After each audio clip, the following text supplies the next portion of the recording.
Jangan lupa like, comment, and subscribe channel YouTube TVRI Bengkulu dan nyalakan lonceng notifikasinya. Saudara, kita ke informasi pertama. Mengantisipasi penyakit ngorok terus meluas, Pemkab Bengkulu Selatan mengimbau masyarakat agar mengandangkan ternaknya. 200 lebih hewan ternak jenis kerbau dan sapi di Kabupaten Bengkulu Selatan mati diakibatkan terserang penyakit ngorok atau Septicemia epizootica.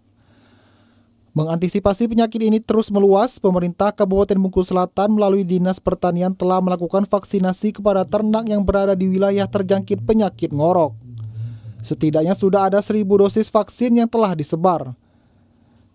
Tidak cukup di situ saja, Sekretaris Daerah Bengkulu Selatan Sukarni Dundip mengingatkan seluruh peternak agar mengandangkan dan tidak melepas liarkan ternaknya.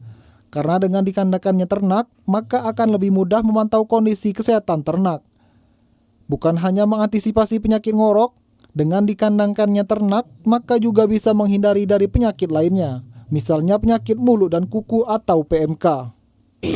Mestinya memang ternak itu intensif. Dikandangkan. Iya, dikandangkan. Karena apa? Karena penyebaran SE ini kan melalui bakteri. Bakteri ini yang paling cepat menyebar itu melalui air. Makanya yang paling banyak kena itu duluan kena itu kerbau.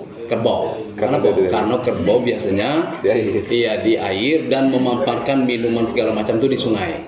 Ini yang paling cepat. Yang kedua melalui kotorannya. Setelah dia kena kotorannya, makanya kotorannya pada saat itu bagi yang kena, kalau masih ada hewan di situ berkeliaran pasti kena. Imbauan ini penting disampaikan karena menurut Sukarni, karena sebagian besar peternak di Bengkulu Selatan masih belum mengandangkan ternaknya dan masih menggunakan pola ternak liar. Dari Bengkulu Selatan, Abdian Utama TVRI Bengkulu melaporkan.